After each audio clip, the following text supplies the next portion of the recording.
Alright, if everything's gone according to schedule, it should be Devil's Night right now, the day before Halloween.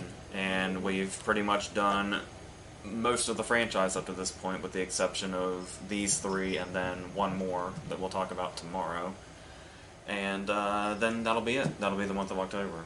So now we're going to talk about the David Gordon Green trilogy, starting with Halloween that came out in 2018, which was the 40th anniversary of the original movie. I guess you could call it Halloween H40. I want to say that was at least a working title. It wouldn't surprise me if it was. So, yeah, and obviously we had a bit of a rough go talking about the Rob Zombie movies a couple of days ago, but we've got one really good one to talk about, and then Halloween Kills and Halloween Ends. And before we go on, like we noted in the Rob Zombie video, we are filming this in a basement, so there's probably going to be a lot of background noise, but that's the way it is. So, so we both saw this in the theater, right? I know I did, and I think I remember talking to you while you were in the car with your wife, and you were asking me how it was, because you guys were going to go, and I kind of gave you a glowing response. I was very excited to tell you how happy with this first movie I was. Did it live up to the hype that I gave it? It was pretty good. Yeah, surprisingly good. Yeah, I didn't know what to expect. Like, the trailers made it look good, but trailers make everything look good. Unless it's unsalvageable, which sometimes happens. Yeah, but I'll bet you... I wonder how many movies are out there that the movies are great, the trailers are terrible. It's got to be a very small number. I would think so. And something tells me horror is not prominent in that category. Because I know one of the main trailers was what's probably one of the best scenes of the movie, where he's just stalking around the neighborhood, which is what everybody was hoping for. That's what we wanted.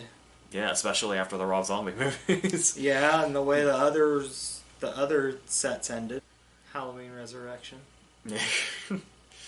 And it felt like we kind of got back to the basics of it, while still doing the whole thing of it's a 40 years later sequel to the original movie. I think this even retcons too, doesn't it? Yeah, like this retcons everything because Laurie and Michael aren't related in this timeline. That's right. Yeah, they do make that kind of. I mean, I don't really, depending on how it's done with, I've never really been passionate one way or the other about the whole Laurie and Michael being brothers thing. I did feel like this movie was a tad pompous with the way they approached it.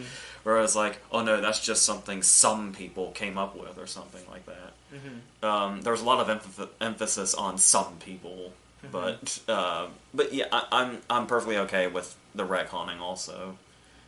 Because something that I heard about this franchise that's always sat well with me and makes me feel better about it is that it's basically a choose-your-own-adventure franchise, where you can start from one and then go whichever direction you want, whichever direction you like the most that the franchise goes, because it goes in so many different ones. Are there any other movie series that you could think of where they only retcon partially? Or, like, retcon just sequels and expand on the first one? I feel like it was popular to do that recently. I can't remember if Candyman might have done that. Might have retconned 2 and 3. I'm not positive. There might be some reference to the second one. But I feel like it was kind of popular around the time this movie came out to do that. But off the top of my head, it's hard to say. It's definitely a series you can do that with. It's kind of a series in need of some retcons. I think that's why this movie went over so well. Because once again, I was never really that crazy about 2. So to just start from 1 and then go to this was okay with me. But especially the opening scene. I feel like this is I like the fact that, like, the movies usually tend to open with, like, just the theme starting and then the pumpkin glowing and the credits. I like that this one has a cold open, and the cut to the title and the theme is really, really well done. When he's trying to get Michael to respond to the mask, and then it's almost like it's driving him crazy, trying to get Michael to do anything at all. when these are characters, because these characters are podcasters, so you would think they'd be like throwaway characters. But I love how strong the opening is, with like the checkered floor and everything, and then how all the patients are like going crazy and stuff like that. And it's the way it builds to a crescendo and then just smash cuts to the title with the theme is it's kind of how the first one starts with everybody roaming the grounds. Yeah. That reminds me of that, and the scene with the bus crash when Michael escapes. Michael escapes off screen, and the dad and the kid just kind of pull up, and it's just the patients walking around. It's like, I love how much they cashed in on that shot, because that's one of the creepier shots of the original movie, and it's not even like a horror shot, because we don't know those patients. I think part of it, too, with the first one is the fact that it's in the dark.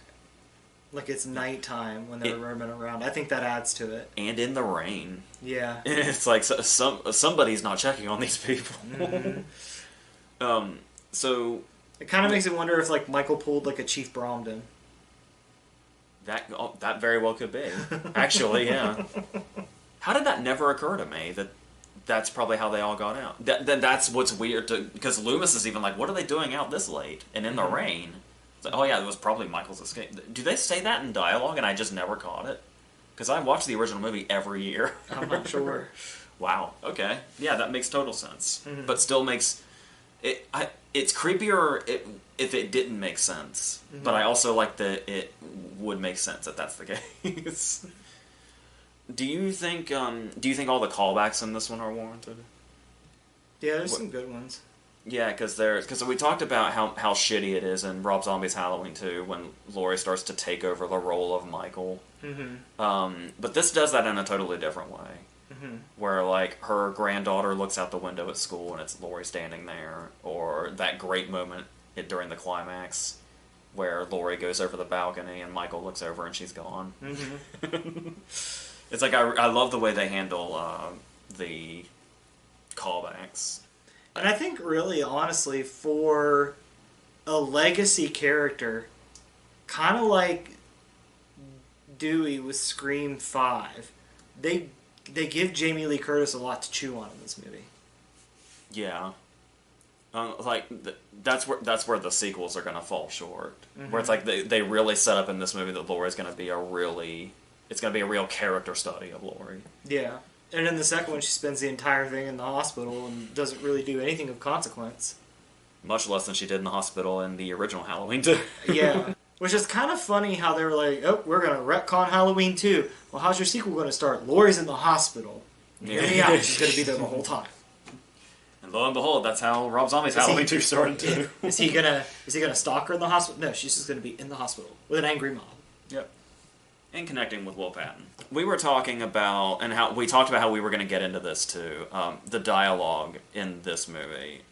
But we were talking about how the dialogue isn't great in Rob Zombie's movies most of the time, and then it's like, was the dialogue ever great though? So like, we have an actor in this movie that I love, Toby Huss is the dad, and he has that moment at the beginning when he says, "Oh damn, I got peanut butter on my penis." And normally I'd be like, what the fuck is this line doing in a Halloween movie? But then it's like, yeah, it was never really what we were here for, was the dialogue. No. So it could just be whatever it wants to be. I feel like Danny McBride wrote that line. Yeah, I would say that. Or it could have been ad-libbed, because Toby Huss is hilarious too. But yeah, Danny McBride's involvement is very interesting. I'd love to know. Sometimes it feels like it's obvious what's his, and sometimes I wonder if some more unexpected stuff might be his. Yeah. Because David Gordon Green obviously also did this, and they've had a very interesting career together. I think Danny McBride was like a cameraman on George Washington or something, which was one of his David Gordon Green's kind of breakout indie movies, and then they started doing stuff like Your Highness and stuff like that. David Gordon Green did The Sitter. I believe he did Eastbound and Down. Really? Well, that makes sense, yeah. Yeah. Eastbound and Down's great. I watched it the whole way through. I really enjoyed Eastbound and Down. Do you see any Halloween? I mean, Kenny Powers goes a little crazy, but not that crazy. And obviously David Gordon Green's done some amazing indie movies like Joe and Snow Angels and stuff like that. And so it's very interesting. It felt like this was like the only kind of thing he hadn't done yet, was just a slasher So movie. what is your relationship with David Gordon Green as a director? Like, do you enjoy his work? Are you puzzled by it, or? It is very puzzling, but it's also that case of it's kind of a cliche thing to say this, but the highs are really, really high and the lows are really, really low. Like Joe and Snow Angels and George Washington might be like peak David Gordon Green, and then you've got like Your Highness and The Sitter. It's not just a throwaway, oh, everybody thinks those movies are bad. No, Your Highness and The Sitter are really bad. But Pineapple Express is his. So that's another high. So, and this movie? Yeah. So it's just really interesting that he made this, and he made it so well. And the fact that you can't really see an indie director in it, but you can see a director that cares in it. So it definitely feels like the movie was written with love for the franchise. Yeah, which makes it all the more baffling where Kills and Ends came from. But we're getting ahead of ourselves there. But there is something about this movie that does drive me a little crazy. And I'm curious how you feel about it, because we had a big conversation about this with the Rob Zombie movies. It was most of the conversation with the Rob Zombie movies, actually. So Michael is 40 years older. So Michael's an old man underneath. And he is now significantly more powerful than he's ever been. And I feel like we're revisiting the Rob Zombie level kills a lot in this franchise, in this trilogy. What do you think about Michael still doing Rob Zombie kills in the David Gordon Green universe? I think at the time when Rob Zombie was doing it, it felt off. But I think with everything that's come out now, I kind of feel like they might have just felt at this point for this trilogy it was necessary to go there. Because of what we see now in this day and age. That could, but where audiences are more desensitized. Yeah. So if you just do like a simple throat slicing, it's not going to do much. There's no impact, yeah. Because we do get a simple throat slicing when he comes into the person's house when he's stalking around the neighborhood. But instead of just like this, we get it like kind of spraying the window and stuff like that. And then it gets more when he kills the podcasters. He like has the guy's teeth. And it's like I feel like that was pretty over the top. And we kind of get what feels like a revisiting of Ken Foree's death from the Zombies' first one, being killed in the bathroom stall by being beaten against it. And it gets more like that. It's a lot like that in Kills, where the kills are way over the top and way over gore-ized, maybe. Especially when this is supposed to be the same Michael from the first movie, and the fact that that's basically the point of this movie, that it's the Michael from the original movie. Not to mention he is 40 years older. But then there was the conversation we had before about, is Michael getting more evil and powerful the longer he's around? Or it's just 40 years of pent-up frustration of not being able to get kills out. Yeah, it could be. So you're good with the kills, for the most part. I'm okay with it, yeah. Right. We'll probably get more into that. I think the circumstances are different than they were when Zombie put his first one out in 2007. Yes, but this conversation will come back around when we get to Halloween Kills, because that movie, say what you will about it, does live up to its title. What do you think about like do you remember much about the characters, like the younger characters? I remember they weren't as annoying as I thought they would be. Yeah. Like, they were mostly pretty likable. Yeah, interestingly enough. Except for... Cameron's a really weird scenario.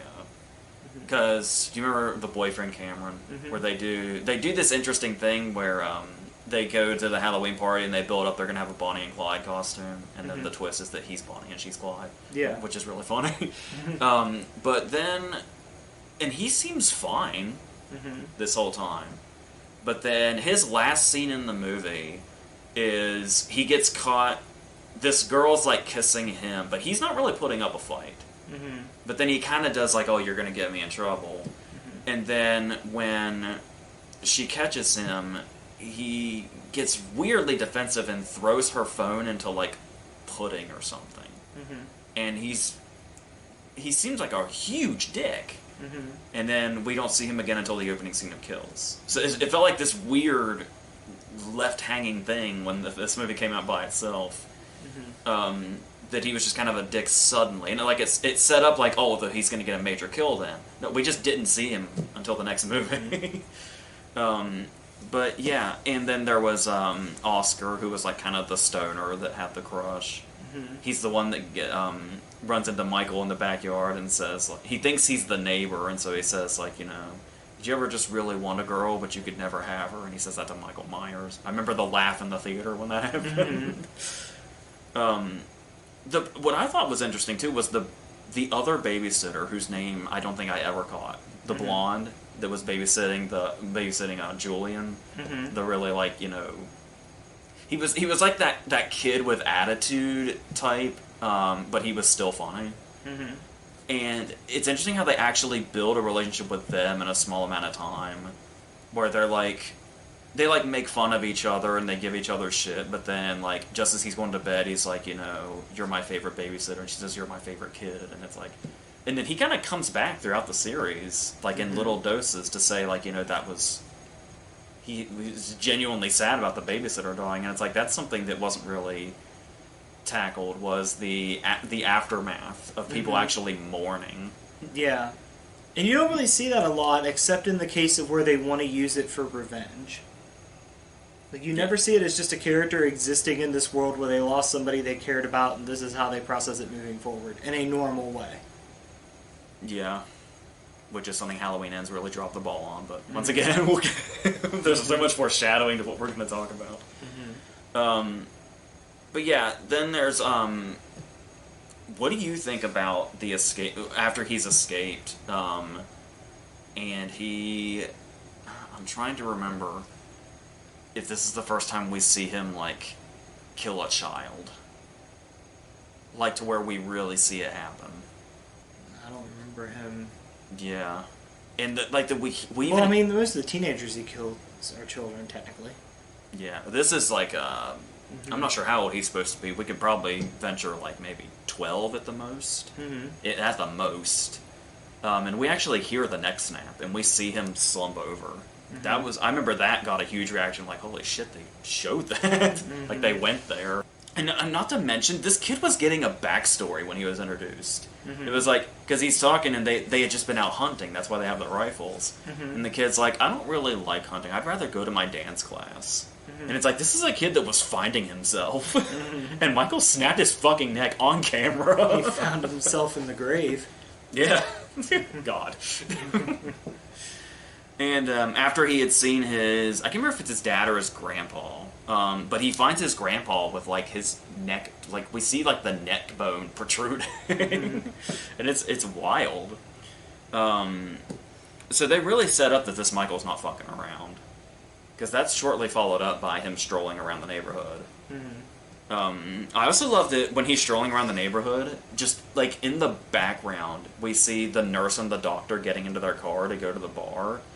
And that's the only time we see them in this. And they're major characters in Halloween Kills. That's crazy how much they pre-plan those characters, that they have them in the background, and that's their introduction. I love that attention to detail.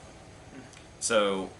Is that why Halloween Kills, Halloween Ends bother you so much? Because there was so much good stuff set up here? Yeah, this one really gave us hope. It was like, this is going to be where we go to a trilogy, and it's like I could dig that because it's the same writers. I think it's David Gordon Green the whole time. But yeah, this one takes some turns where I was like, I'm not sure what that was about. The whole Sartain thing. For starters, how do you feel about characters speaking in, like, fan speak? Like characters speaking like the fans. Like, when Sartain is introduced to Laurie, and Laurie's response is, oh, you're the new Loomis. Which is clearly something a fan wrote. How do you feel about stuff like that? I don't really feel strongly about it one way or the other. I kind of feel like the prototype for it was Randy in Scream. Yeah. But he didn't have the terminology. It was just kind of... He was like the outside fan perspective. Yeah, and the characters in Scream were familiar with horror movies, and we don't really get that from Halloween characters. Mm-hmm. So the only thing they're aware of horror-wise is the real existence in their world of Michael Myers, and that's what they go on. Yeah. But then there's the whole thing where Sartain's actually like bad, and like set up to like unleash Michael, and he puts like the mask on, and it's like, and then he just it goes very, was it Halloween 6? With like the cult that's like trying to... Yeah. It's played by the dude that's Mr. Allen in Liar Liar. Mitchell Ryan. Yeah. And as soon as they set up that he's bad, he just dies immediately. In a very Rob Zombie crushing the head into nothingness, exploding way. So I don't know about that, but that did also that set up Hawkins as kind of a character. Where, well, we get more into Hawkins' importance in the opening of Kills. But, yeah, they did a good job of setting up that Hawkins might be a major character, which is nice. And Will Patton's really good in anything. There is something that I really love. Actually, there's two things about this movie I especially love. Did you like the little tweaks to the score that Carpenter himself worked on? There's that one in particular where he starts chasing Allison, and there's like this really loud guitar riff over music that sounds very 78, where it's like synth mixing with current, and it's really fantastic. I remember that was actually one of the things that really pulled people in, was when they heard that Carpenter was partaking in the score for this. They were like, oh shit, this is a real Halloween movie. And of course the other thing is the climax. This might have the best climax of any Halloween movie after the original. Where it's like great moment after great moment. I love the moment with Judy Greer when she has the gun pulled and she's saying that she can't do it, she can't bring herself to do it. And they've built up the whole movie that Laurie has basically trained her for this moment, and it fucked that up so much that she was taken away by like Child Protective Services. And then Michael comes in and takes the bait, and it turns out that she was just luring him so she could get a good shot at him. And it's like, that's fucking awesome. We talked about the scene where Laurie gets over the balcony and becomes Michael. I've asked myself this question every time that scene happens. Would it have been too on the nose if he looked down and Laurie was gone and it played the theme? Before. I had that same thought, actually. Yeah, and then it kind of plays the theme leading into him not knowing where Laurie is, and then Laurie having her own version of when he's over her shoulder in the shadow. And you might say the line "Happy Halloween, Michael" coming from Laurie is overplayed. That was pretty much the perfect place to put it. Yeah. And then the whole house being a trap. And basically having what looks like a definitive ending. She pretty much Home Aloned him. Yeah. And it's like, that's a case we were talking about with Rob Zombie's first movie, it was interesting going into this knowing it was a trilogy and being optimistic, because this could be an ending. You could watch the original movie and this movie back to back and take that as one story and leave satisfied. And yeah. Did you have any concerns how good this ended, knowing it was going to be a trilogy already? Yeah, I kind of wondered how they were going to write themselves out of that corner. Yeah. And it's like, because we've seen Michael burn before. And that was when, like, they were ending Halloween 2, supposedly. They were going to go a different direction. But he always comes back, so... That's pretty much how I still feel about the first movie. I like that this one hasn't really soured. Because you would think sometimes with time, movies you really like sour, and sometimes really bad sequels can sour a movie. But I feel like the 2018 movie still stands pretty well. So, is that where you are? Yeah, I would say so. Should we talk about Halloween Kills? Sure. All right. Love that it leaves no room in between. Mm-hmm. When Halloween Kills starts, 2018's movie has just ended. Mm-hmm. It is the very first shot of the movie is Cameron walking home from the party, trying to get a hold of Allison. Yeah. And still in his Bonnie costume. Mm-hmm. And then we get something that's set up. Well, first of all, how do you typically take reviews when you hear them? Like, if you hear something got good reviews or bad reviews, does it do anything for you? One way or the Not other? really, because everybody has different tastes. I've been. I tend to lean more toward the audience score because I feel like they're going to be more in tune with what I'm looking for rather than a critic. Okay. I've gone the opposite direction. Mm-hmm. So I did go in concerned when it was like everybody loved the 2018 movie. Well, a lot of people loved the 2018 movie, Mm-hmm. and then it got out early that Halloween Kills had bad reviews coming out, Mm-hmm. and so it was like, oh, what happened? What did they do? Mm-hmm. When it starts off, and it's right after the first one left off, and then we get the flashback, Mm-hmm. I was like, this is pretty awesome. Mm-hmm. When we get the whole other side of that night on 1978, Mm-hmm. where Thomas Mann plays the young version of Hawkins, Mm-hmm. and we see what happened between him disappearing when Pleasance looked down and when he was caught. Mm-hmm. Because we never really hear about him getting caught much Mm-hmm. in the 2018 movie. We just know that he was. Mm-hmm. And then here we get to see the whole thing play out of how he walked away from the house and got caught. Mm-hmm. I love that. Mm-hmm. And some people get bent out of shape about the insertion of Donald Pleasance by way of a guy in makeup Mm-hmm. and like tweaking his voice. I don't mind that. I would rather have that than an AI version of Donald Pleasance standing there. Yeah, I have no problems with the scenes with Loomis. Mm-hmm. And they're so brief. Mm-hmm. They're so and the whole setup that I think it's actually, it might seem out of nowhere that Hawkins is such a major character, and Hawkins basically set this off indirectly. Mm-hmm. But honestly, that the idea that Michael was cornered in 1978 and Loomis was about to shoot him in the head and kill him, and Hawkins stopped him, Mm-hmm. thus creating everything that happens afterwards. Mm-hmm. I love everything that's set up in Halloween Kills. Mm-hmm. This opening is really fucking good. Mm-hmm. The recreation of the house and everything like that is really fucking good. Kind of reminds me of the recreation of the Overlook in Doctor Sleep. Yes, definitely. Maybe not as good as that, but very good. Because what Dr. Sleep did is phenomenal. I also love inserting Lonnie into this.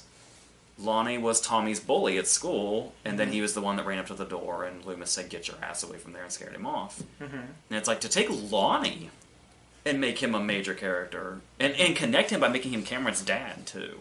Mm-hmm. And Toby Huss mentions him by name in the first one, even though we don't see him. Mm-hmm. And because I remember when I heard that, I was like, is that the Lonnie? Mm-hmm. And it's like, yeah, it was. Everybody was friends afterward. I like the fact that he became friends with Tommy after bullying him, too, because I feel it's kind of real. Mm-hmm.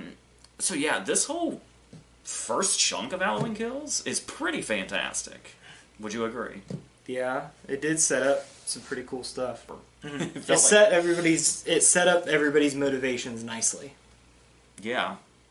And then talking about how Michael comes back, how Michael gets out of the trap. I love Laurie's devastation at the sight of fire trucks. Yeah. It's like, in any other scenario, it'd be like, oh, thank God, safety. And it's like, this is the one moment where the sight of a fire truck means they're going to help what they should not be helping. Yeah. They're going to be helping the evil escape. Even though it's Rob Zombie-style kills, I guess I'm okay with Michael killing the firefighters. Is a pretty cool scene. Yeah. And then the rest of the movie. Plus I think that's cooler than, because you could have done the whole thing where like they take his body to the morgue and you think he's dead, but Laurie's already told us he's not dead, so let's just not waste any time. Let's just kill the help, get out. Her seeing the fire trucks and saying, no, let it burn, is already like, okay, nobody actually believes Michael's dead. Like, we're all still on the same page here. Yeah. Which is great. It's like Laurie pretty much told us, no, we're not doing that shit. Yeah. So we're in agreement. Character setup, flashbacks, the tying the two movies together. It all works. Okay. And then Evil Dies Tonight starts to happen. I'm guessing you are aware by now that Evil Dies Tonight has basically become a meme. Yeah. And not in a good way. Because what is it? It's the donation thing is like Love Lives Tonight or something. So Tommy says Love Lives Tonight, Evil Dies, and then Evil Dies Tonight becomes the mob's chant.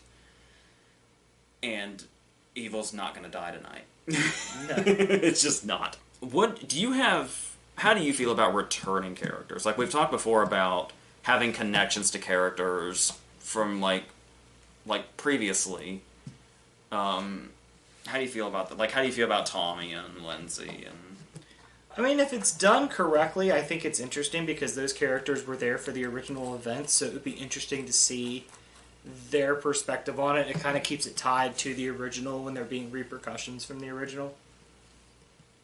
But I think you need to do it right. I think just doing it as fan service or a cheap plot device is a different story. Yeah. Because I have found that one of my takeaways from this the first time I saw it was that they were killing off legacy characters. And I realized how much I didn't care. Like, we have Charles Cyphers here still playing Brackett. Very old Brackett, but he's still here. And we've got Marion, who can not catch a break because they killed her in Halloween H2O, too, after bringing her back. And Tommy is now played by Anthony Michael. Tommy is the only recast of the returning characters, because Kyle Richards is back, Charles Cyphers is back. I cannot remember her name that played Marion. But Marion dies again. And it's like, number one, the way this movie sets it up, I didn't care, and I also didn't care because we've already seen her die. So it's the opening scene of Halloween H2O, which is a great scene. But we retconned. Yeah. So we've got to establish her fate in this universe. Which is more or less the same. She does get to relive the Michael on top of the car thing, which is it's a good callback. But I was surprised by how much I didn't care about Brackett getting all up in the carnage and being killed, like right at the very end here, when it sets up like, oh, Evil might actually die tonight, and then it's like, oh wait, I forgot there's one more movie, and then Michael just kind of kills everybody. Tommy's death was especially weird to me. Did you? I mean, now that I know it's definitive, it seems obvious, but did you think Tommy was dead when this movie ended? Do I need to refresh your memory on what we see? Yeah. Michael gets the bat from... I think he got stabbed somewhere not entirely crucial. He got stabbed somewhere, which in these movies is never crucial unless it's, and then he gets the bat that Tommy's been carrying around, and he swings down, and we get just a separate cut of just blood splattering, with no Tommy in the shot of the blood splatter. So, what we know now, because of Halloween he's never even mentioned in Halloween Ends, weirdly enough, but I guess we're to assume that's his head exploding, because we never see him again or hear about him again. I mean, that's what I would have assumed. So that was weird to me. How am I supposed to care about Tommy's death if it didn't even feel that definitive? I know one of my complaints is that it's getting too over the top and too gory, but I mean, if you're going to kill a legacy character, at least let us know. At least let us know that they're dead. Plus, that's another one where we had, depending on when... I think this is coming out after we've already had this discussion, because we talked about the zombie movies, where gore can be used for effect. Yeah. And it's really funny you bring zombie back into this, because what did we talk about in Halloween 2? Why do we need close-ups of Laurie's surgery? What do we get in this movie? More close-ups of Laurie's surgery! Why? That's excessive. Like, what was the point? Just to show her being patched up, I guess. I don't know, or maybe to show where her weak spots are going to be in the rest of the movie. That could be. But you could simply do that by like having her rip a stitch or something. Which I'm pretty sure does happen. Yeah. somewhere Yeah, in the mall. it does, because it makes me hurt to think about. Yeah. I don't like in movies where stitches rip. That, like, you could show me somebody's head getting caved in and I'm fine, but you show me some stitches rip and I'm queasy. Yep. Because that shit can happen to me. Like, if my head gets caved in, I'm not going to notice, but I imagine it's going to hurt if I tear some stitches. Another thing I'd like to talk about is the status of the Myers house in Halloween Kills. So we've only ever seen the Myers house abandoned. Mm-hmm. So now we're seeing it lived in because we're 40 years later. It does make sense where even though it's like this, town legend, by 40 years it's probably being lived in again and then revamped. There's people living in the Amityville house. Yeah. So I mean, this is real. And plus, there's people out there that just, the Myers house, just from now being an adult and looking at it and seeing, a house like the Myers house probably went at a fucking steal because of its history. Yeah. Like, it was probably $100,000 less than every other house on the block. So I guess my question is, how do you feel about the Myers house being occupied by comedy characters? Do you think that works? Do you remember much about Big John and Little John? Oh, I remember Big John and Little John. Because I like Big John and Little John. Yeah. Worth noting, Michael McDonald has now been killed by Michael Myers and the Leprechaun. Yeah. He's racking up his numbers. Yeah. Those are rookie numbers, though. You gotta pump those numbers up. Not up to Bill Paxton numbers yet. No. R.I.P. Bill. Yeah. I miss Bill Paxton. Yeah. Your original question, though. How about comedy characters living in the Myers? I mean, honestly, I'd rather them be developed characters that we get to know than just be nobodies.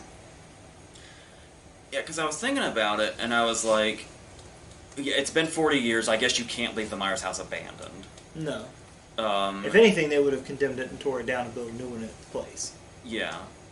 And you can't have, like, somebody, like, brooding and creepy living in there, because that's too obvious. No, I don't need the dude that lives in the Monster House in Monster House. Yes. I don't need that. I don't need that. I don't need Eastwood from Gran Torino. I don't need... So, to me, I mean, it's either your choices are a comedy couple or a young, dumb couple that doesn't know the history of the town. And I'd rather take the comedy people because at least they're entertaining me while they're there. Yeah. And they're watching Minnie and Moskowitz for Halloween. Yeah. I never thought about watching Cassavetes for Halloween, but I might try it sometime. Might get killed doing it, if there's any indication. But so yeah, I can get it. I actually like I don't know if it's supposed to be comedic. It probably is supposed to be funny, but I actually think it works as a creepy line too, in a creepy moment when Michael McDonald sees the print on the wall, the blood on the walls, and he turns to Big John and he says, "There's someone in our house, and it's not a child." And it's like I think that might be supposed to be funny, but I think it works as a creepy line. Yeah. So, especially in the context of Halloween. Yeah. Yeah, because they've just been pranked right before this. Mm-hmm. So, pranked by the kids wearing the Halloween 3 masks, I believe. Mm-hmm. Who have their own fate in the playground later. Yeah. So, yeah, I wasn't sure about it at the start, but hearing you talk about it, and as I was watching it again, Big John and Little John are growing on me. Mm-hmm. As far as being the new keepers of the Myers house. There is one thing I did find interesting, looking back, that I didn't notice while I was watching it again, which was there is something pretty morbid that Big John and Little John did. Judith Myers' room, that top floor by the window, and then there's the mirror there where she was brushing her hair. They put a mirror in that corner where Judith Myers had one. It's like, I don't know if they knew that or not. I'm going to assume they probably did. Because people seem to have a lot of information very specific about the events. People knew that Judith Myers was brushing her hair in this trilogy, apparently. Mm-hmm. So somebody, maybe Loomis or somebody else, probably wrote a book or something, or they looked up crime scene stuff or something. Mm-hmm. So yeah, and that could be the case also where Big John and Little John are just kind of morbid, and that's why they bought the Myers house. Yeah. So even though we don't really go into that, but I mean they do scare the kids by talking about it, but yeah, but being as morbid as putting a mirror where Judith Myers had one in her room opens up another door to who Big John and Little John are. So that's interesting enough, I guess. Do you think any kills in this stand out as too excessive, since we were talking about that? I'm trying to remember some of the kills. One immediately comes to mind for me, and I get why it's there, but it's a lot. The couple that's where Sam McMurray is the husband, and she's got like the drone, and he comes in and he takes one of those like long lights. I can't remember what they're called now. And he stabs her in the throat with it, and it turns out she's still alive and ends. But he kills him, and in front of her while she's bleeding out from this light, he's taking every kitchen knife out of the thing and sticking it in Sam McMurray's back. That is a lot. Yeah, and it's like, yeah, he's seeing what knife he wants, but it's way drawn out and very, very Rob Zombie kill. So I don't know. I mean, I think it's an interesting way for him to make that decision. Yeah, Like, this one stabs pretty good. This one stabs all right. I don't like how this one stabs. That's my knife. yeah, yeah. I guess. I guess there is a method to the madness, I guess. Yeah. Are we coming around on Halloween Kills? I don't know. I don't know. You usually go to me if you feel like you're being too harsh on a movie. I had to talk you off the ledge for Ghostbusters Afterlife, too. Yeah. But there is one part of this movie that I feel still doesn't quite work. And it doesn't work in a big way. That whole subplot going on with the escaped patient. Yeah, I could have done without that. Where it's this short little balding guy. Yeah, it's not even like similar in size. Yeah. But at the same time, I do understand the commentary they were trying to tell, where with a mob mentality, you know, Tommy Lee Jones said it in Men in Black, a person is reasonable. People are panicky, dumb, and dumb animals. Yeah. Yeah. Yeah, and after, Judy Greer's trying so hard to say it's not him, and it's like, the only person that realized at the last minute it wasn't was Tommy's the only one that listened. And then, like you were saying, I don't mind them saying that, and then talking about, how dangerous mobs are, and mob think is. Have somebody with the build of Michael, for God's sake. Yeah. Maybe they wanted to build up that it was somebody that was clearly harmless. But I think that's more what they were going for. Yeah, but who? And yeah, like we were saying, a mob is dumb.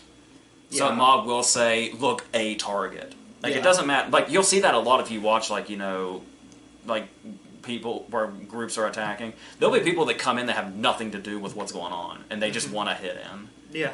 And it's like, so there'll be people that say, like, oh, we're here to kill evil. There's a target. It may not be Michael. It could be a target. Let's do it. Yeah. And then they all go. But. And what's funny is the people that need to see that and understand it won't even see it. Yeah. Like, it'll go right over their heads. Yeah. It'd be like, no, you idiot mob, that's not the guy. Come over here, mob. Come. This is where the mob. No, stay as a mob. Do everything the mob is still doing. Just go another direction. Ben Tramer gets a shout out in this. Yeah. When Hawkins had a crush on Lori, and she had a thing for Ben Tramer. The way they tie in to the original movie is pretty smooth. Pretty seamless, yeah. For the most part. But it's capturing the feel of the original movie. That's the tricky part that it has trouble grasping. Yeah. Which in the first one it seemed to do okay with. Yeah, for the most part. Outside of the Rob Zombie kills and the Sartain thing. Yeah. We were on the right track. And then just like what we pointed out moments in Zombie's first movie where he was on the right track. Of doing the thing, but then doing his own thing. Maybe the mistake, because they wanted to retcon sequels, their sequels was where it went downhill. Rob Zombie's series died in the sequel. Maybe it's just a movie that we shouldn't do a sequel. You should make one and get out. Yeah. Well, I mean, because 2018 is technically a sequel, but it's the start of a new trilogy. Yeah. So it's kind of a weird scenario, but it definitely seems like the trick is to just not make another one. And I'll always back up Halloween H2O as being extremely underrated. Mm-hmm. And it feels kind of in line in its own different way. No love for Trick or Treat, motherfucker. But I'm just kidding. There's no love to give there.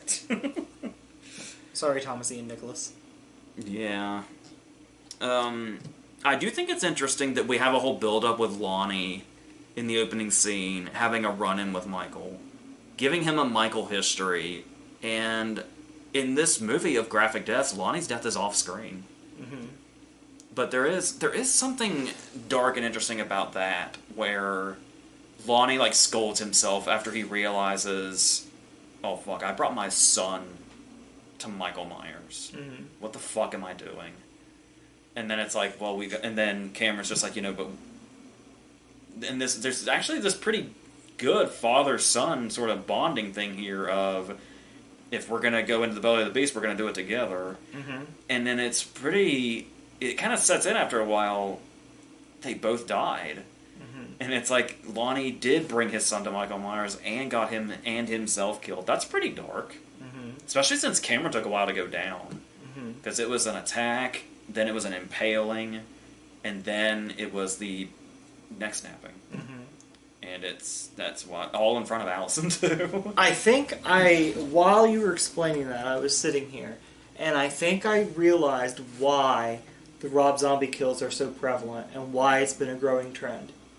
Because I think when it comes to horror, I think people that make horror movies have become less about making an iconic movie and want to make an iconic death scene. That makes sense. Even if the movie's shit, they want them to remember what the kill was like. Do you think Hitchcock started that with Marion Crane? He didn't go overboard with it, though. Because I was thinking that, I was also thinking of, about wanting to make, an iconic death scene. Yeah, and I think their mind's in the wrong place. An iconic death scene is taking a beloved character and taking them out in a certain way. Making it the flashiest and goriest doesn't make it memorable. Yeah, but if you know what you're doing, you can do both. Wes Craven killing Johnny Depp on Nightmare on Elm Street. That's way over the top, way gory, and iconic. Yeah. And it's like, all right, so people are kind of trying to reach that, is what you're saying. Yeah, and what I'm saying is, and I'm going to bring in a series we've already talked about, I think you can have an iconic death without it being bombastic like that and in your face. I think of Randy from Scream 2. Just the impact of him being killed was enough.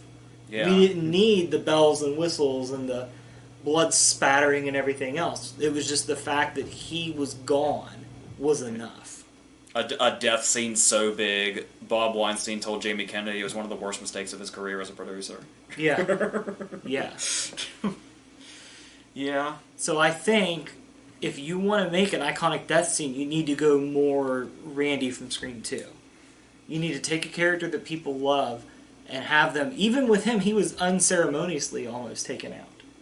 Yeah. But it sticks with you because people identified with that character and enjoyed that character so much. It made that death iconic and memorable without nothing much happening that was memorable or... Yeah, because I think part of the iconicness of it is how sudden it is. Yeah. Yeah. And it was a great way to get the movie's message across of no one is safe just because we're in a sequel. Yeah. I feel like that kind of peaked with Randy and Scream. Yeah, because like I said, killing the legacy characters in this, I don't feel anything. Mm-hmm. And as somebody that calls the original Halloween my favorite horror movie, one of my favorite movies of all time. Yeah. Seeing, Brackett die and Marion die again, and Tommy, I was just a total blank slate during those scenes. I'm gonna throw another bone to the Scream series too, because they made one work with gore of a legacy character that was Dewey. Because when you've been with Dewey so long since the beginning, seeing him covered in his blood like that, knowing he's not going to make it, that makes an impact. And I was devastated when Dewey died.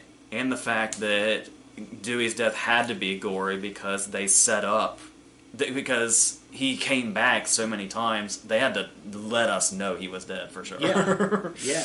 So there was no way around. Like if his death wasn't gory, nobody would have believed he was dead. Yeah. So that's an interesting thing to me, that Scream figured out how to do it each way. And you could say the same thing about Ringadee too, because the way they covered him in blood was like he's not coming back from that. Yeah. Yeah. Okay, so I tip my hat to Scream for being able to provide me two examples that are completely different. Yeah. Good job, Scream team. And going back to the way this this trilogy treats mourning, I do. It makes me wonder. I'm of two minds about mourning deaths in a slasher movie. Because the one side is it's something you don't typically see often, and it's something that makes the movie feel, it makes the characters feel real, that they mourn the dead. Yeah. But the other side of me is like, this is a slasher movie, there's slashing to be done. So I'm kind of two minds about it, because I think if you're in a standalone slasher, that's one thing, but if you're in a situation like this where you know you're going to be a trilogy, you're greenlit for it, you can take your time with these things. Yeah, because there will be more slashings to occur because there's more movies coming. Yeah, because there's one that takes a while, and there's one that's very brief, that like stand out. There's the fact that they're really mourning Ray throughout this movie. He was Judy Greer's husband and Allison's dad. He was part of the family. So that makes sense. We get like 3 different scenes of Ray being mourned, which makes sense. It could have maybe been 1 or 2, but it is nice that they had... I would say it's justified because of his ties to the main characters. It's not just like it was a friend or like someone they knew. It was a very intimate relationship with all the people involved in the main core of the story. Yeah, so then there's the second time we really see mourning, where it's brief, but it almost hits in a way that leaves a bad taste in my mouth. Because it was almost sad to the point that we didn't really need to see it because this was such a side character, and we don't really come back to it. Oscar, the stoner guy that was like, talking to Michael in the backyard and then got his head spiked on the gate in the first movie. In the second movie, the way he comes back is we get like one shot when the mob is in the hospital of his mom looking for him, and his mom wanting to know if he's dead or alive. And then while the mob is chasing after the patient, Oscar's mom sees his dead body through the window and like stops and like reacts. And it's like, I still don't know how I feel about that moment and how necessary it is. It shows the carnage that's being caused, but I think the reason it sticks out to me so much is because it's during the mob stuff where the movie has already derailed enough. I think there's a little bit of commentary at play there too. I think the commentary that we're doing there is sometimes we get so worked up in the mob, we forget why the mob formed in the first place. Yeah. Okay. God. You always have the point. You always have the good point. Okay, that makes sense. I also just wrote down here, I love when Laurie gets a Jamie Lee Curtis. I felt like Jamie Lee Curtis came out of Laurie when I think she's just been told that Michael's still alive, and so she's starting to freak out, and she's got to get ready and go kill him again. That might be where the stitches rip. Yeah, I think it's on her way out. Yeah. And she gets like caught up in the mob, I think. But there's a nurse in there. And Laurie says, "Nurse, I appreciate you, but get out now." I love the nurse, "I appreciate you, but" feels very Jamie Lee Curtis. It does. I don't know why. 'Cause when I think Jamie Lee Curtis, I think classy, and I don't know why. I just feel like she would be a classy lady. Because that's what she seems to be. Yeah, I think that's what it is. Shout out! I've said this. I've mentioned this a lot of times, but while we're on the subject, shout out to Jamie Lee Curtis thanking genre fans and horror fans in her Oscar speech. Yeah. Which is amazing. I love that. Yeah. They even said that when they announced her. It's like, she won for Everything Ever All at Once, and then they mentioned, and this year also brought on the end of the Halloween franchise with Halloween Ends. So that's good. I love that these movies get like their due whenever Jamie Lee Curtis is brought up, and she'll do it. I think that's what also made a lot of people have some trust in this series, because Jamie Lee Curtis spoke so highly of the first one. Yeah.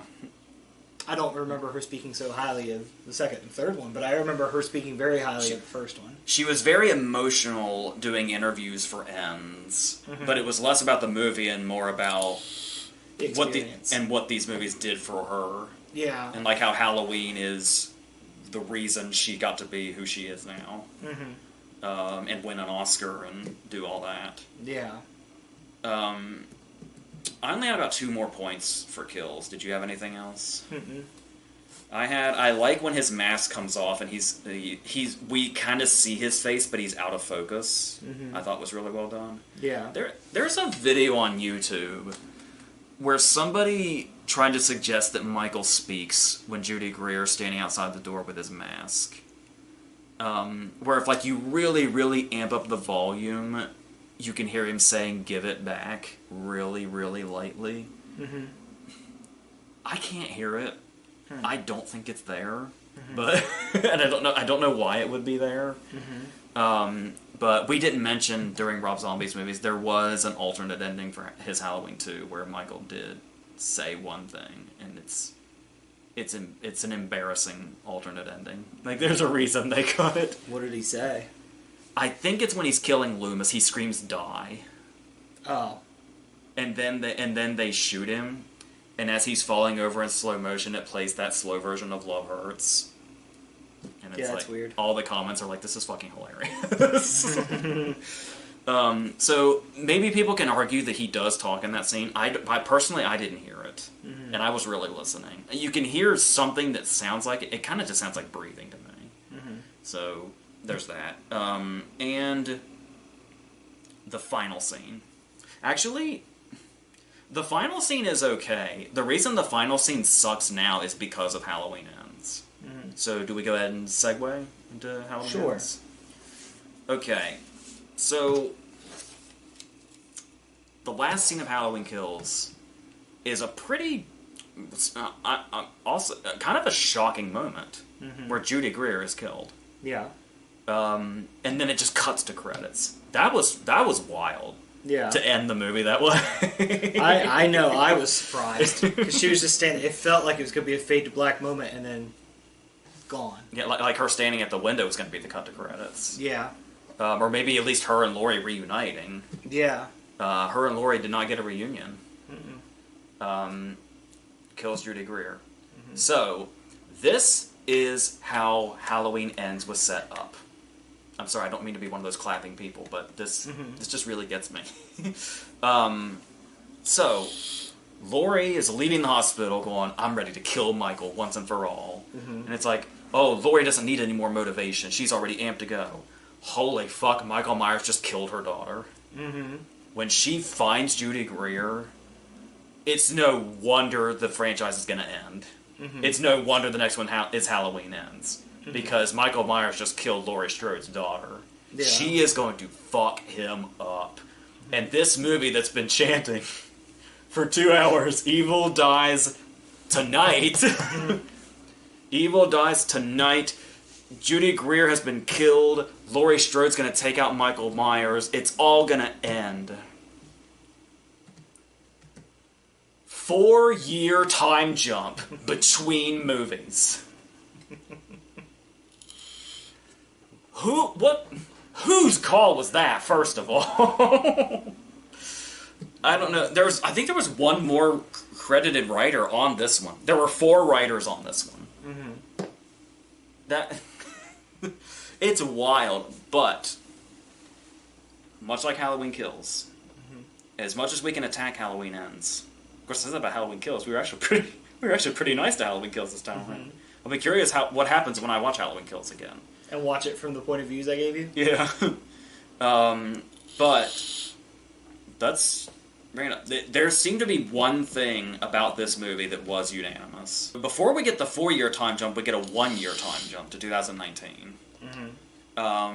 Even though that 1-year time jump was jarring because we're like, oh, Laurie Strode's gonna fuck up Michael Myers once and for all, killed his daughter, evil dies tonight, this opening has no Michael in it. This opening has no Laurie in it. If I remember correctly, Michael doesn't show up for a while. Oh yeah, we'll get there. Despite that, this opening is pretty awesome. Because you don't know what the fuck is happening. You don't know who the fuck these people are, and what happens is insane. Where you think it's subverting expectations, where it's like, oh, Michael Myers has been killing female babysitters and promiscuous babysitters and stuff like that. Now, it's a nerdy-looking guy who seems to be single, seems to be a relatively nice guy, and is just having a really bad night with this hellion of a child. And then he accidentally kills this child. Brutally. The way that kid hit the ground was fucked up. And the parents are screaming. He's got the knife. He was screaming, "I'm gonna kill you," because he was locked in the room. And then it cuts to the title. And what I loved about this movie at the start, and I don't know if you felt the same way or not, before I realized I didn't like this movie, because I didn't know where it was going, that's what had me so psyched up. I was watching this movie for a long time going, where the hell is it going? Like, what are we leading towards? And when you don't know where it's headed, it was really exciting. Like, I miss feeling that way about this movie. It's like, okay, Michael hasn't come yet. And I wasn't mad yet, because I was like, where's it going? What's it planning? Well, once again, bad reviews had already come out, so it was kind of in the back of my head of, what are we getting here? And I wasn't a fan of Kill. I really did not like Kills when it first came out. So I was basically pessimistic going in. But this opening was like, what is up their sleeve? What is going on? Who the fuck is Corey Cunningham? Yeah, it was like oh, this is kind of cool that there's no Michael. This is kind of cool. We don't know where it's going, and be careful what you wish for, because then Halloween Ends happens. Do you have anything for this movie? Right off to start with. Not for the beginning, no, because I had the same thought. I was like, who is this kid? What's going on? But I had also already talked to you, and you told me what was going to happen. Oh, did I? Yeah. Oh, I was just about to ask you, like, do you remember having the feeling of where the fuck is this going? No, you told me where it was going. I told you. I think I didn't tell you everything, but I told you that there was another character that was basically the Michael of the movie, and it wasn't Michael. And that basically, for most of this movie, Michael is the bitch of a nerdy babysitter. Technically, he's not a babysitter, he's a gardener, is what he keeps telling people. What direction did you think it was going, or where did you want it to go? I don't know if I think I was just letting it take my hand and pull me. Because I knew... The thing that was driving me a little crazy was it's like... It was built up to be, this is the ultimate Laurie versus Michael movie. And so I was thinking, like... To kind of give you flashbacks to Freddy versus Jason, where they didn't fight until the final fight, except for like a 5-minute scene in the middle. Yeah, but even compared to this, Freddy vs. Jason is a lot of Freddy vs. Jason. Yeah. And like I said, I liked the mystique of watching, because Halloween movies have a very clear premise. Michael Myers stalks and kills people. They've been adding shit, obviously. But at the end of the day, Michael stalks and kills people. And there is a protagonist that tries to stop him. Or just tries to survive. Yes, and round we go. So to be watching a Halloween movie where I was saying, where are we going, was a really new feeling. And kind of exciting. And like I said, I'm very particular about slasher movies being slasher movies. I don't know, just something about this was... I think it's because the opening was so intriguing. And it was like, so how is this gonna go? And so it's this idea of... I can understand the concept of Corey being like... Because he and Michael are two serial killers now. Michael is supposedly pure evil. And that's just the way it's been. And Corey was a normal guy that was pushed and became a serial killer. So the idea of having these two different things going on, and to see like a normal person reach their breaking point and how that can be scarier than pure evil, is somebody just at their wit's end with nothing to lose. I don't know. But then what the problem with this though is that they do eventually make it supernatural, where Corey goes into Pennywise's hideout that has now been taken over by Michael in lieu of Pennywise's death. And they lock eyes. And now apparently Corey is supernaturally the new Michael Myers, essentially. Like a Charles E. Ray into Chucky the Doll situation. Yeah, basically. And that completely does away with the normal guy reached his breaking point thing. So that's a bummer. So this movie becomes a bummer when Michael Myers comes into it. I'm saying that about the last Halloween movie. This is the grand finale. That's like watching Return of the Jedi and being like, oh fuck, there's Vader. Yeah. So it's like, here's the thing, is the idea of having a character like Corey, when you, like I said, when you know where it's going and it's like, and what happens, it's like, this is ridiculous. But let's say this wasn't the grand finale. I wouldn't mind seeing a movie like this where Michael's on the sidelines, and it's about somebody that's been pushed to be somebody like Michael, but not through evil means, just somebody that went through enough that this is where they're at now. They got accused of it enough that they became it. Kind of a self-fulfilling prophecy. Yeah, yeah. But it's the grand finale. It's supposed to be the grand finale. And there's, like, no Michael in it. It is at the 40-minute mark we first see Michael's face. It's the scene where he locks eyes with Michael, and then he comes right back out. And we don't see Michael again for, like, 10 more minutes. I knew we were in trouble when that guy wasn't killed or attempted to be killed. Yeah. And not to mention the scene where Michael essentially becomes his bitch, and he cowers when Corey steals the mask from him. Wasn't Michael supposed to be getting stronger? Isn't that what we've been doing? Especially when Judy Greer having the mask led to her demise in the movie before. Yeah. And for some reason, he's Corey's bitch. So this is where you could really see where there was an idea here. Do you see where I'm coming from? Where it's like, the ideas here actually aren't bad. What makes them bad is that this is a finale. If this was a middle franchise movie, I'd be okay with it. Like if this was Kills. Yeah. Or like if this was going on in the background of everything else of Kills. Well, then Kills might have been too packed.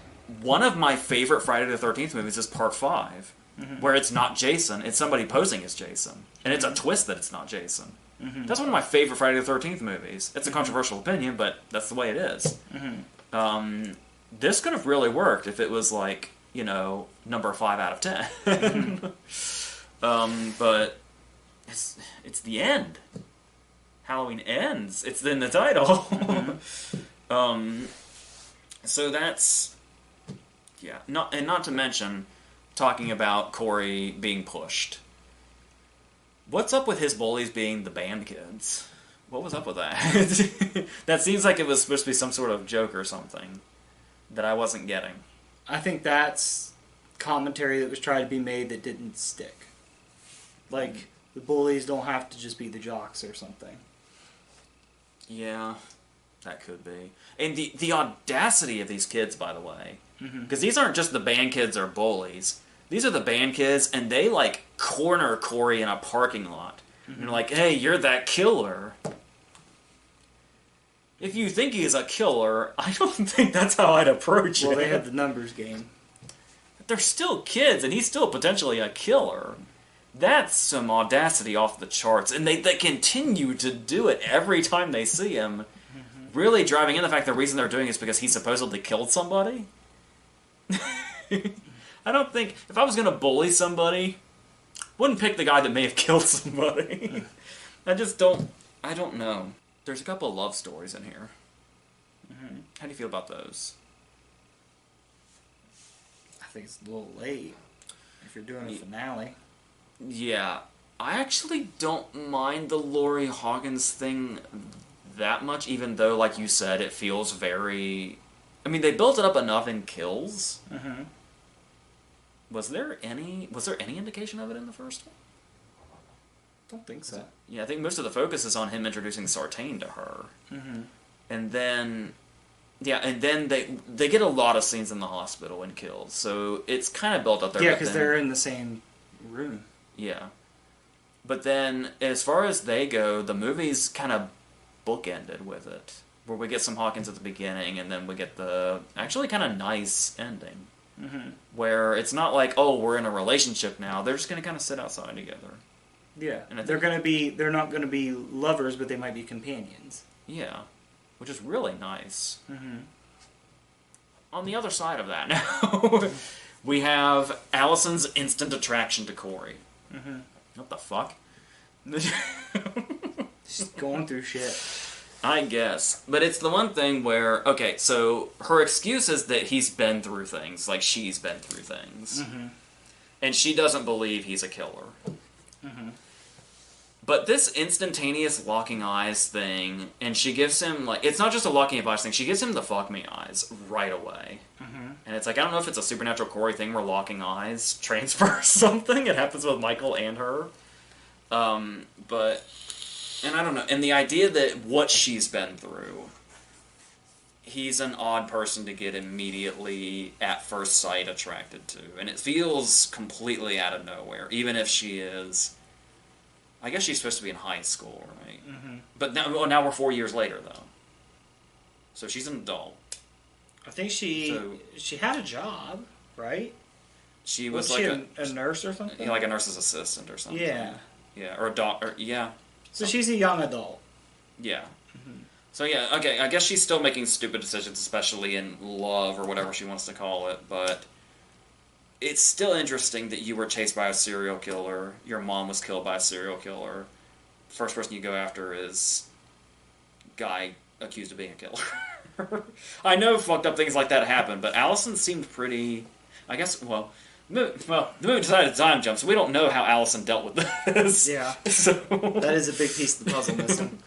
And Lori, instead of being, shotgun ready, is now baking pies. Mm-hmm. So...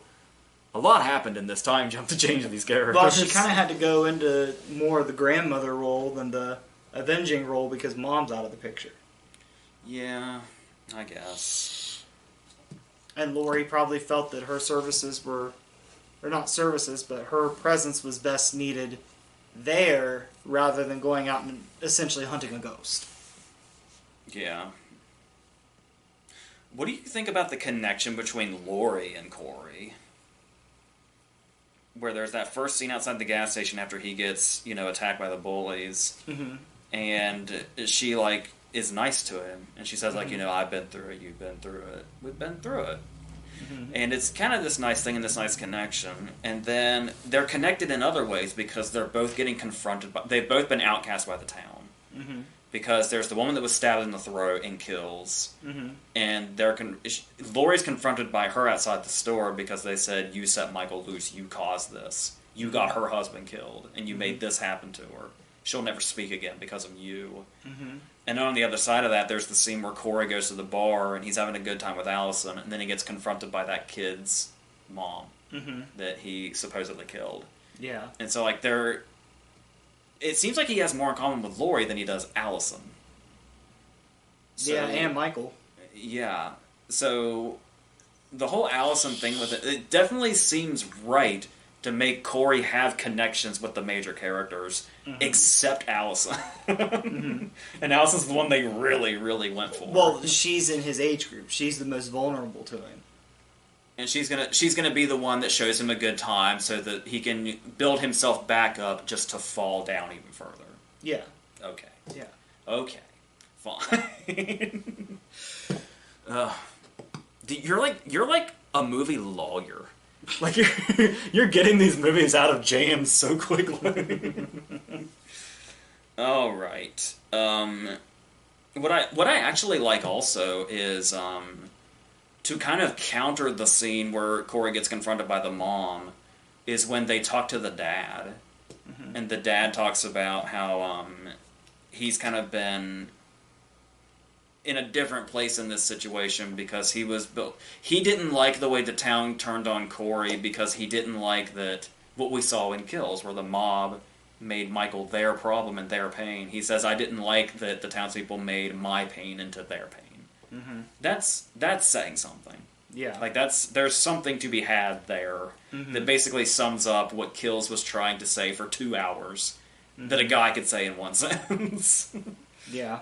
I know you're supposed to show and not tell, but... And you see that every day. How many people get offended for people that have completely different situations than them? Yeah. And the person that should be offended may not be. Yeah. Or maybe in a different way, or a more personal way. Yeah. That's like nobody else's business. Or they don't want their offense to be taken on as a cause. They want to deal with it their own way. Yeah. So I do think these movies have a lot to say as far... I do like how it tied into like modern issues and modern problems. And I feel like there's some times where it is a little on the nose, but I do think there's other times where it's pretty subtle. Yeah. I think it kind of goes... I would probably put it at 60-40. Subtle versus not subtle. So if this is where you are, I'm curious how you feel about that stuff and the symbolic stuff. What do you feel about the opening of this movie where they talk about the effect that Michael's had? Where, like, people are, like, killing themselves and everything's dreary. There's, like a murder happens and immediately paranoia sets in. Everyone's like, was it Michael? Is Michael back? When, like, somebody's been, like, shot in the head in their car. Mm-hmm. And, like, there's somebody going, is it Michael? Is he back? It's still remnants of mob mentality. Yeah. The mob mentality never goes... If the mob's not fed, the mentality never completely goes away. And was that one of their excuses for keeping Michael out of the movie so long? Was his presence was supposed to be in place of himself, even though they kind of contradict that by making Corey a major character. Yeah, I would say that's probably pretty accurate. Where it's like Corey's place here as replacing evil with a normal guy that was pushed, and a separate thing of, you know, Michael causing a feeling over the town. It feels like you needed to pick one. And it's like, because one definitely takes... We kind of abandoned the whole... Well, I guess the whole town thing is why they go after Corey.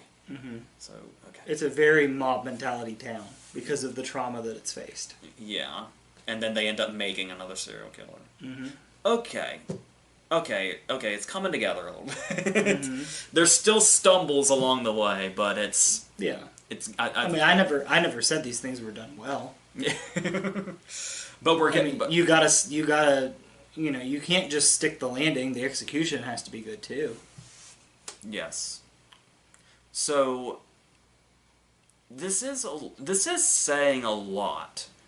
If they were able to stick the landing on this stuff completely, would that make a good finale? Or do you want... I think it's kind of still recycling points that were made in Halloween Kills. Yeah, where it almost feels like it's... I guess you could say... It almost feels like they don't feel like they explained it well enough in Halloween Kills, so they continue trying to explain it. Yeah, or they were trying to show it in Halloween Kills, and... Mm-hmm. And just tell us, and... Yeah, there's times where it was really laying it on thick, and they were trying to show they were making the point too hard, and then there's other times where it's like the nuances of it were gone, they weren't there. I mean, it wasn't full on to the point where one of the members of the mob stops and goes, "Did we cause this?" We didn't go that far. But Yeah. we were pretty close. Yeah, we were pretty close. So I can get it where it feels like it's summing up the repercussions of everything that's happened, and in that sense, it feels like a finale. Mm-hmm. And then once all of this has been established, we can have Laurie versus Michael. Mm-hmm. But this Corey stuff really lingers. Mm-hmm. This Corey does not. Well, the Corey stuff could have been its own movie. Yeah, like we were talking about midway through a franchise or something. Yeah. Or maybe, like, I hate when they do this, but, I mean, let's face it, this would be a decent part 1 to Halloween Ends part 1 and part 2. That crossed my mind and I didn't want to say it, because I wasn't sure. Mm-hmm. And yeah, because, like I said, the summing up, like if we're using a summing up as the finale, and we're talking about, you know, what everything happened with Michael has basically caused Corey to happen. Mm-hmm. You know, by the time you get to another...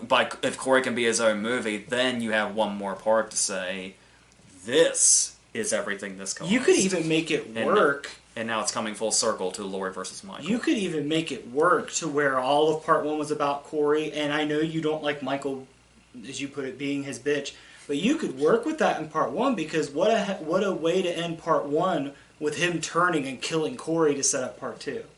Like, enough of this shit. Yes, because the next criticism I was going to bring up was how weirdly unceremonious Corey's death is. Mm-hmm.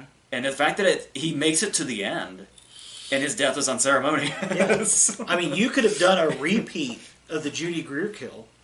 Yeah. You could have even reused the mask bit. He takes the mask again, thinking it's going to work. That would have worked. Yeah. It would have justified the whole existence of Michael feeling like second fiddle in part 1. And it also works because Corey's presence is what brings Laurie back out. So you end part 1 with Corey being out of the way, Michael's back active again, has killed again, and Laurie's ready to go, and boom, you're ready for your part 2. And then you can focus on that conflict. And you couldn't, and part 2... And then you can go back and pick up the pieces that you weren't able to tell because you were telling part 1. You could see a little more of Laurie processing what happened. Maybe have a flashback to how that night ended. And maybe have her have to make a choice. Like, she overhears somebody say that they thought they spotted Michael, and she sees Allison over her mom's body, and she has to decide, do I chase the ghost, or do I go comfort Allison? And she makes the decision to go comfort Allison. Yeah. You could set that could be your opening scene of part 2. And the scenes between Laurie versus Michael wouldn't have to be like an action movie. We could have the tone of the original movie and have Laurie and Michael stalking each other. Yeah. Like the climax of the first movie. Yeah. With maybe not as much action. Like action being like, guns going. You know what movie it could take from to be a pretty similar setup that I think could work is something similar to the climax of Alien, or how Alien works. Yeah. Yeah. Where it's like, and kind of do the reverse Alien, where instead of getting more action oriented, it gets action oriented, then comes back around to what Carpenter was doing. 2 straight horror, yeah. Yeah. Yeah. It's all there. All the pieces were here. But yeah, the pieces were here and you could have done it. Yeah. We're not, insisting we'd make a better movie, but I feel like I'd like this better. It's easy to do in hindsight when you see the finished product and then you're like, well, we could have done this and this and this and this and this. That's easy to do. Yeah. Anybody can do that. Yeah, the thing about it also is a scene we didn't talk about that I always found interesting was when we see Michael kill that homeless guy? Mm-hmm. Where it's his... I think we're under the impression it's his first kill since he disappeared. Mm-hmm. Because he, kind of convulses when he does it. Like he was going through withdrawals. Mm-hmm. Which I find interesting. I'm not sure how I'm guessing he was eating dogs, I guess, to survive. Probably dogs and animals because he's living under an underpass. Yeah. And even then, the convulsions, you could look at one of 2 ways. Yeah, you could look at it as a withdrawal, or you could look at it as it's 4 years on from the 40 that's already passed. He's getting weaker. Finally. Yeah. The biggest thing that gets Michael Myers and weakens him is the same thing that weakens all of us. Time. Yeah, even Michael can't outrun Father Time forever. Yeah, because when I was going on the withdrawals thing, I was thinking that's the way he reacts killing for the first time potentially in 4 years. Mm-hmm. And you could do it in a subtle way, not in Kingdom of the Crystal Skull way. Yeah, but it's interesting to me that in 2018, when he hasn't killed anybody in 40 years that we know, unless he killed somebody on the inside, but assuming he hasn't killed anybody, I'm sure somebody died in somewhere.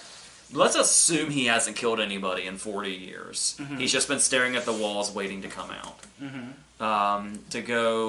We would say to go after Laurie, but the trilogy seems to want us to think he wants Hawkins. Mm-hmm. But regardless of that, the first time he kills somebody in 40 years, we don't see it. Mm-hmm. It's during the escape that's off-screen. Mm-hmm. And I'd be really curious to see how he'd react. What it was like when he killed somebody for the first time in 40 years. Mm-hmm. But we didn't see it. Yeah. And we praise the fact that we see the bus crash with no build-up. Mm-hmm. So I'm kind of 2 minds about that now that we have this... Bring this up, that Michael could potentially have withdrawals from killing. Mm-hmm. Because obviously we see Corey, it's like a 1-up in Mario or something. Where like when Corey becomes a serial killer, he becomes a happier person, and becomes a more laid back person. And he's embracing his Allison situation, stuff like that. It's like he's able to harness, and this is kind of an older reference, but he's kind of harnessed and able to control his Mr. Hyde side. Yeah. And Jekyll is where he struggles. Yeah. And because there's the moments when it can be kind of lame if it seems like he's taking on the part of Michael now as it goes on. But there is one thing that I kind of like, because it's not just one callback. It's like it's 2 callbacks in one shot, which I find interesting. Where Laurie looks out the window and Corey's standing out by the bush like Michael would. And it's like that's like a combination of shots of when they're walking home from school and Michael's behind the bush, and when she looks out the window and he's by the clotheslines. It's like a combination of those 2 shots. Is this shot of Corey behind the bush from out the window? There's also the much more blatant one where they're outside the radio station and he sits up like Michael, which Michael also does again later. So really laying on the sit up thick, but you know, it happens. How much better do you think the movie would be, or would it be any better, if any time that Corey killed someone, it was essentially kind of out of necessity and he struggled with it, and then he ultimately ends up getting killed by Michael because he is too weak at the wrong time? I could probably buy that. Because then you could at least still kind of keep Corey likable, and that would add to the impact of his death. Yeah, because it's weird how little impact his death has. Yeah, because you can keep him nice enough where if it's a struggle for him, you're not turning Michael babyface. Yeah. Which we don't want to do. We want to stray as far away from that as we can. Yeah. So it was just a thought that I had, kind of building on my version of Halloween Ends Part 1. Yeah. I could see that being effective enough. Yeah. It might make people miss having. It might be missing a slasher movie feel, but like I said, it does more for his character than what we see here. So yeah, we were talking before with the Rob Zombie movies about killing innocent characters brutally versus characters that are built up to almost be satisfying kills, if you want to call it that. Characters that we don't like, that we are made to hate, and seeing them get killed. So they're really building that up with the band kids. So this junkyard scene has always been interesting to me. Where, first of all, we have, I'm guessing that's Corey's stepdad, gets shot by accident by, like, that main bully. And then, which doesn't seem to have impact on anything. It's just another for the body count. And then there's the one girl in the band group that's been, like, saying, stop, don't leave him alone, we're doing too much, let's just leave. She gets she dies twice over. She gets, like, killed and then run over. And the kids that we hated more, like the one kid dies off screen, and the other kid who gets his head set on fire, the main kid, it's kind of out of focus when it's done. It was weird to me that we really dwelled on the brutality of the death of the girl that wasn't as much of a bully. I don't know where that comes from.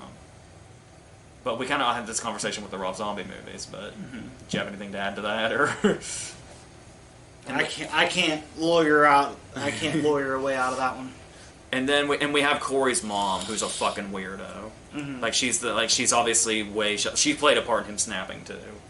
Where, like, there's that really weird moment where the first time we meet her and we see the kind of mom she is, they're at the dinner table and he's texting Allison underneath, and she's like, boys who text at the dinner table don't get custard for dessert or something. It's very Carrie's mom. Yeah, and then there's the really weird moment that is never acknowledged, where he's, like, leaving and she's, like, begging him to stay. Or I think she hits him and then she says she's sorry and she kisses him on the lips. And he pulls away, and it's like, well, that says a lot without saying anything at all. I think she's just weird.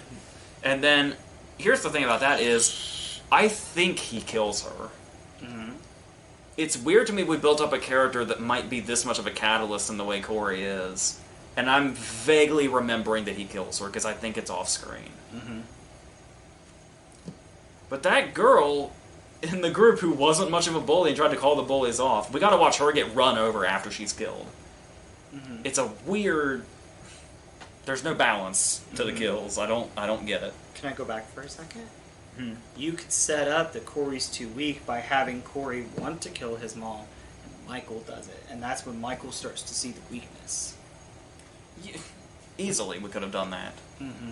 Another one where I felt like they kind of went all out when they didn't need to. They could still do the gore in a fun way, but we didn't have to see as much as we did. When he kills the DJ, when he smashes the DJ's face, and then he brings the head back up and the jaw is like hanging off and like his teeth are falling out.